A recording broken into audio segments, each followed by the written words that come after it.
So this story for me is one of those stories that started out as a story about a little tiny small seemingly insignificant part on a big sailboat that failed and caused a near catastrophic emergency. And when I say catastrophic emergency, I mean there is no such thing as a small fire on a boat.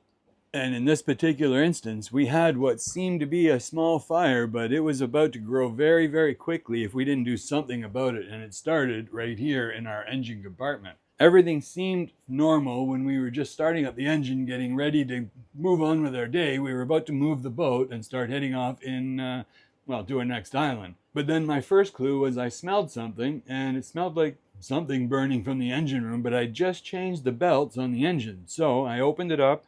Didn't see anything, no smoke, nothing, but a little bit of smell. So immediately I just assumed, well, it must just be the belts breaking in.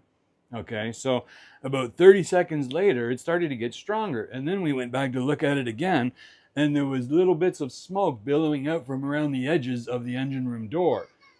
That's not a good sign. Now, instinctively, I knew I had to react fast. I opened it up very quickly, and as soon as I did, a billowing white smoke came out of the engine room and just filled the cabin very, very quickly. At that time, because I'd opened up the door, the inrush of oxygen into the engine room caused a little flame to break out on the starboard side of the engine, okay? And I could see it from here, just inside the smoke. It was just a little yellow light, and it just went poof, and it just started to grow a little bit. And I was like, oh shit, that is not good. Now, my immediate response to that is shut down the engine. Went upstairs, pushed the buttons, no response, nothing. Now I'm like, okay, we have a serious issue. This is not good at all. So I come running back downstairs, and I go into the side of the engine where I know the manual shutoff lever is, open up the side of the engine, and immediately, yes, again, just smoke billowing out at me, but I could see just the little yellow tag where the shutoff lever was. I reached my hand in and pulled it, and the engine died, thankfully. Immediately we shut off the battery power, and it only took about a minute or so, and after that the smoke started to subside, but everything was very, very hot. So a few minutes after the smoke cleared is when we started investigating to see what actually happened. And I do apologize because the sound quality is really shit in some of this video because everybody just grabbed whatever they had. Maddie grabbed her cell phone and started recording, but yeah, the audio is not great, so I apologize for that. I think you can still work it out, but it still does reflect the mood and what we're dealing with at that moment, so I still included it in the video. So now, let's go find out what caused the problem.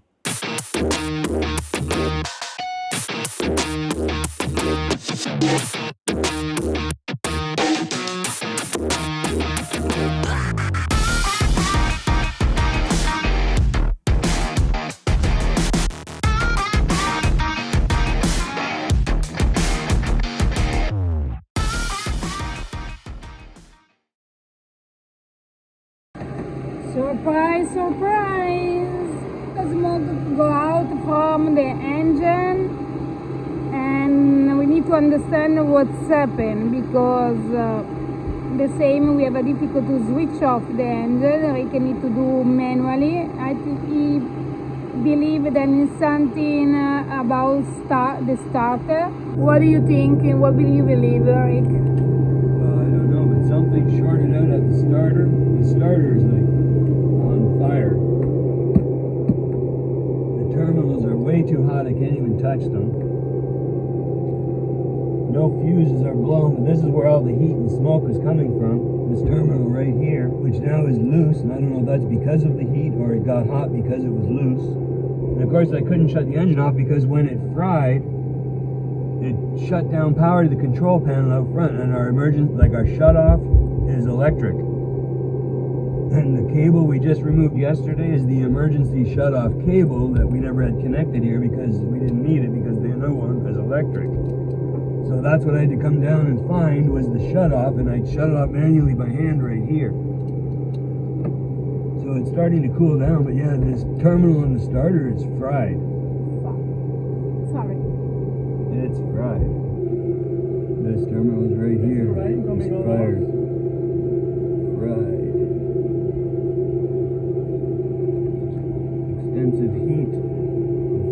doesn't look blown though, I'm not sure, but we're gonna have to check all those because we lost power to the main control panel at the same exact time. So it was impossible to shut the engine down until I came down and located the manual stop switch right here. Activated that and shut the engine down before everything caught fire. Luckily. But now we gotta deal with what kind of damages are here because this is very loose. And I don't know if it's loose because of the heat or the heat resulted because it was loose. But the wires are very hot. All the power cables are hot. Battery terminals were hot. So it's been conducting a lot of power through here for some reason. Don't know. But this should not have been active when the engine's running. So I don't know if maybe the solenoid locked in position and created the problems. Maybe the starter was just getting running and tied to the engine. So when I revved up the engine a little bit, it was dragging the starter along with it. I mean, I don't know. That's all I can think. This is, guys, as an emergency state. EcoFlow. You are our survival today. The Captain Rick disconnect all the electric system inside the boat. We don't have any issue because we don't know for what caused the electric damage on the starter. And we try to have some power from the EcoFlow. For lucky is 99% of his battery. 99%. And now, yeah, we've got no sun today, so we need some power, and luckily we got these fully charged for just such an emergency. Okay, now I need an extension cord down to the boat. Leo, you know where is the extension cord? No, they don't. Go to see where are in for the future if you need. In the meantime, Mama make a snack, and Lisa play with the Richie. And you make a castle? Yeah. Oh, you make a big castle. I'm not sure that's a great idea. Yeah, the EcoFlow that has the plugs on the front. No, Back up, get yourself Wait, Can I plug it? That one? any of them. It's plugged. okay, that's the maximum. Yes, Regis. Yep. Watch, everything is wet also. Yeah. Lots of fun. Sure they can know what caused it. It looks like the starter locked on, maybe. It's the only thing I can justify where that extra power was going that caused the cables to heat up so much. Okay, so all we need to do now is turn on the AC. We got 99, 100% on both batteries, so that's good. It should just take a minute and it'll wake up the charger on the boat system and start charging. That's our Victron over here. And we should see this light up anytime, just like there. Okay, there it goes. Because yeah, we are at 14% because we knew we were going to be motoring for 2 hours today and recharge the batteries, but not for the moment. So at least it'll buy us some power to put back in the batteries. Good. Good job. Wow, it's amazing. This is something different. Well, this is the fuse for the main control panel, but it looks okay. I'm just doing a continuity test to see if it's okay. Yes, Yeah, it's it's working. okay. So that is actually not good news because this is supposed to protect the control panel. And if it didn't blow and the control panel has no power, that means we have a much deeper issue. Oh, yep. And that means I have to go looking for the issue. That's not going to be fun. No, because if it was this, we just only changed this. Okay, let's see if we got power here. Okay, there's positive for the overall engine power. It's working. 13.6. Now at the starter, Working. we got 13.6. Okay, now at this is where the fuse was. Yeah. We should have power at one side of it. Zero.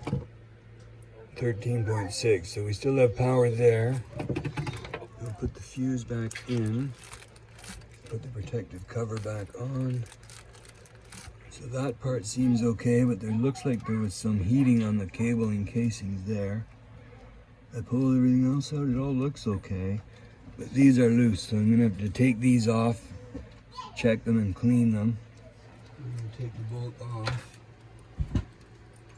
because the inside bolt on the solenoid is very loose.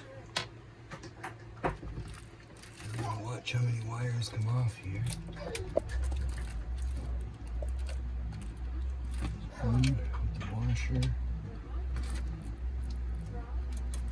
And this one, which is the main harness, it looks like.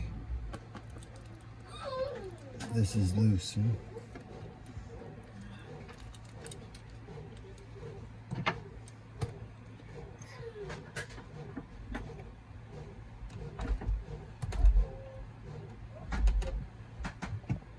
Put that back on. The cable is okay. The terminals themselves still look okay. I'm gonna take off all this fried stuff. It still looks okay. The cable inside the little... Well, we have to hook them up and then we see if we have any response at the panel, and if we don't, we need to start checking down these wires. Now it's live, so gotta be careful we don't touch the engine with the wrench, that would be bad. But this definitely was loose. So I wonder if that caused maybe a ratcheting action of the solenoid that just got engaging the starter. It's the only thing I can think of. That's better. It's sweaty. Yeah. So I can cool down. Yeah. Okay. Okay, I've got power at the panel, it looks like.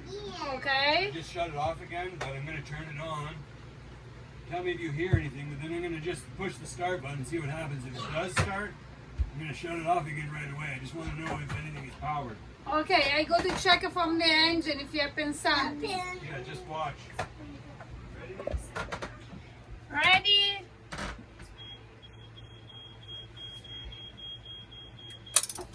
Yeah, Rick. It's like make like a tick, Yeah. but it doesn't stop. Doesn't start. No, I think the starter is probably fried.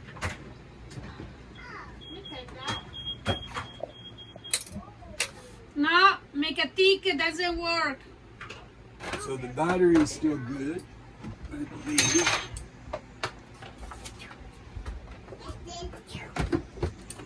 $13.6. Yeah, 13.6. Everyone have the same average. Yep. Wires aren't hot. Terminals are not hot.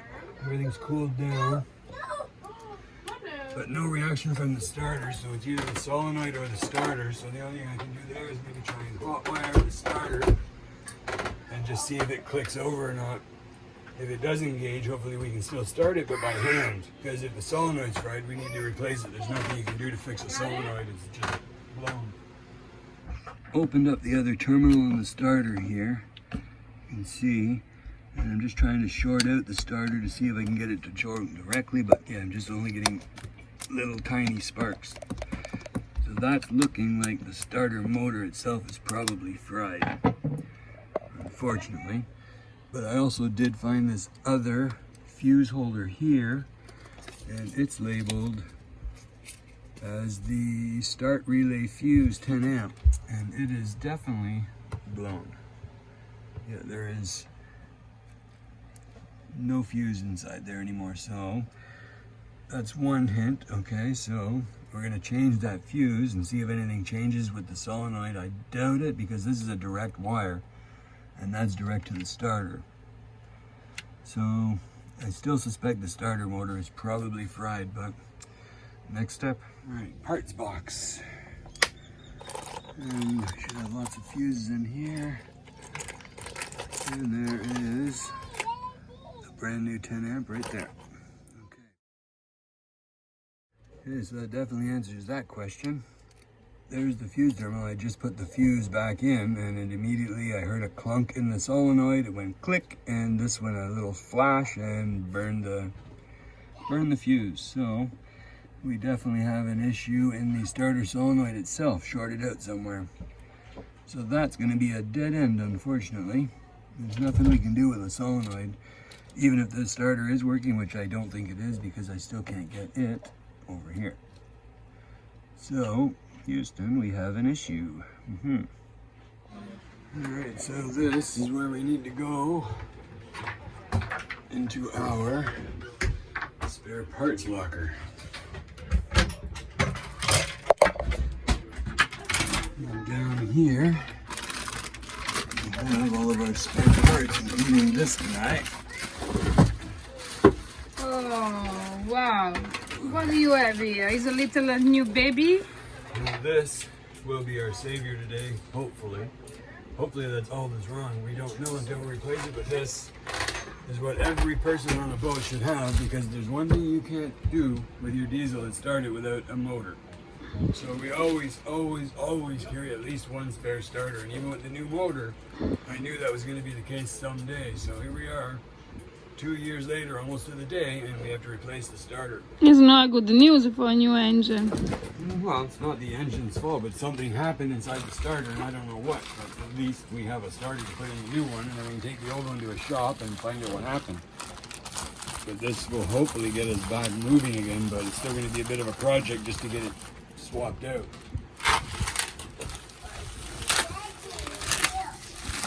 Wrapped in plastic and paper. Hopefully it's in good shape. It's not painted a pretty red, but it should go work. Okay. So there is New our baby. spare starter. And the question is, yeah, the configuration should be the same. That's our power wire to the motor. That's our power from the battery. And this is the part that is That's our trigger. that is burned, no? That is melted. The starter solenoid, I think, is what melted first. Okay. Something locked on the starter solenoid, and that kept the motor engaged while the engine was running. Then the engine just kept running, and we went faster, and the starter motor kept going faster and faster and faster until it just overheated and melted, basically. Because I've shorted out the terminals directly to power here, and the motor doesn't even do anything. It's like it's just dead. Okay. It's melted inside, so the brushes are probably fused together or something. I don't know. But once we take it out, if we put this one in, this one should work. Hopefully we can get the engine running and at least get mobile. And then we take the other one apart. If we take the back off the other one, we should be able to see what's wrong. And I'm sure there's going to be severe damage to the brushes. But we still need a solenoid. But you see the solenoid at least is removable, so it's interchangeable. Hey, another project day. Never finish. Okay, so we got the first starter bolt out. Yeah, You got the wrench on the second one. it's very slow. Yeah, I extra leverage. Yeah, it takes a while to pop it, and then once it pops, it just goes. All these tools, and we're fighting with one bolt right here, and we can't reach it on the engine because it's just completely concealed behind all this stuff and wire harnesses in behind. Now we got our buddy Paul over here. He brought his It's going to go tools. that way, okay? We got Armin in It's going to there, go right on the end of the wrench. and we are going to get Hang this on. bolt if it kills us. Okay, I'm on. I didn't see anything. That's okay. I'm going to lay down. I'm putting my feet up here. How you doing? Yeah.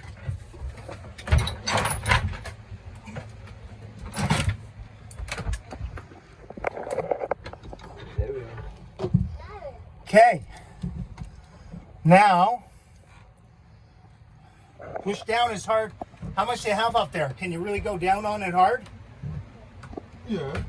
Because it's on the nut. Okay. So if you can tap it, bang it, anything. I'm trying to hold it on. It's on the nut. Yeah. Okay, stop a sec. Lift it up just a little, let it have loose a sec. Need a hammer. Hammer is right, Eki. Go.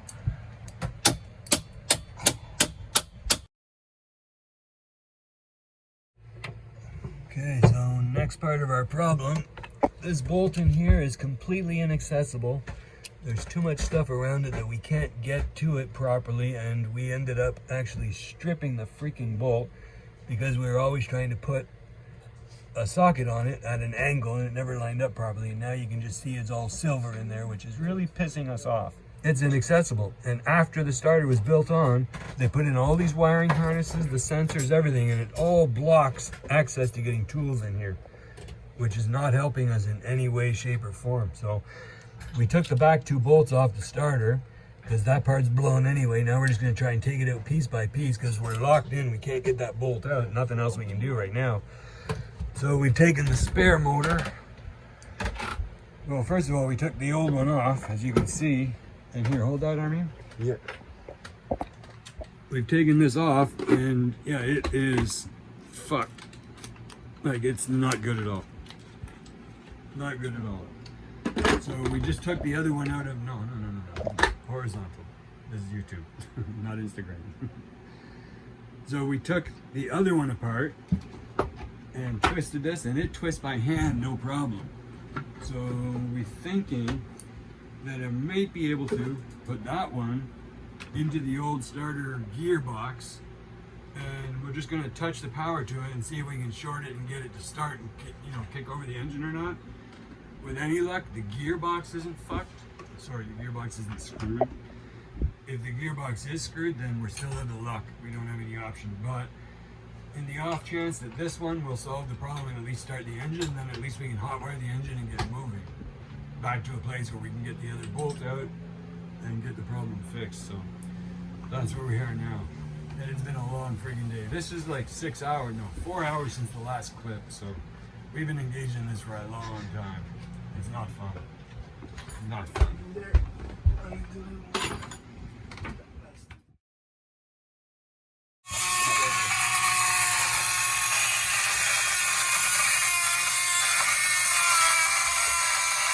It's not great yet.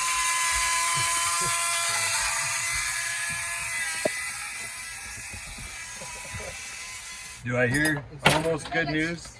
Yeah, we're turning it around half a turn. That's the problem. Okay, Let's, good. So it's moving. Let's hammer that on to 14. I can do it from here. You can almost smell victory in the air. You see it at the end? Oh, what do I hear, guys? A bit of sweat, a lot of swearing, and a fucked up bolt. Is that it? Fuck. A few holes on the side. Fuck. That's it. Hours does that bolt work for a second? 6. Just 6 hours. I just want to climb. Put your leg back here for a sec. Please. There we go. Look at that. Wow. Nice job, guys. Holy shit, eh? Yeah, you have a new piece for a chain. That's crazy. But we got it off. Yeah, it's not jewelry. And it looks like the stud's probably still intact. How's the stud look, Paul? It's intact. Nice. I detect beers waiting. Thanks. Oh, if we had beers. Yeah. It's the next drama. Yeah! Look at that. He's got it in his hand. Get this shit out Nice. of here. And this was your idea. It worked. Thanks, man. You're welcome, Rick. Respect. It worked. Good idea. Wow. Can't believe it worked with a drum or with a screw bit. Drill bit. Drill with the bit. drill bit. Drill bit, sorry.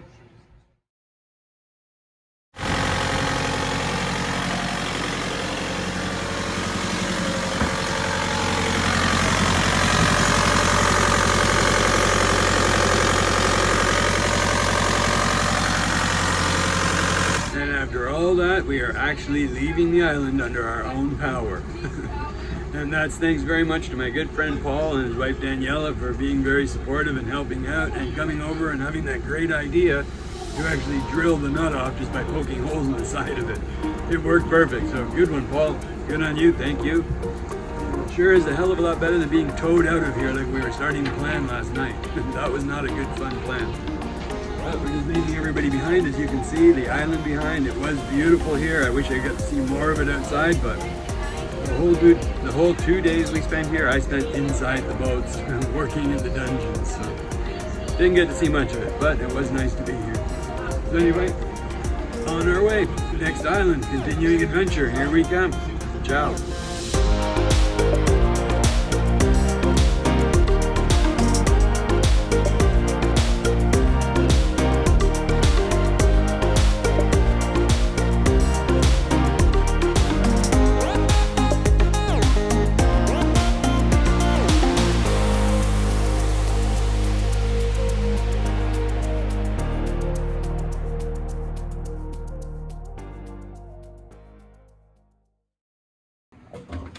And there we have it, the culprit. Little bastard. Little bastard, yeah, you've got that right. This little bastard is what fried our engine. Yeah. Lost our starter motor, burned it to a crisp, and almost had a fire.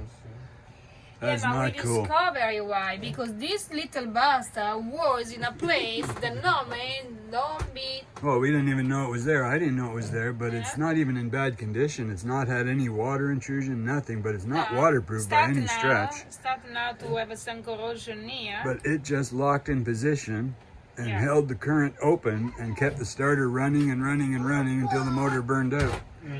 And we had a fire, and I'm not impressed. That's a $5 relay.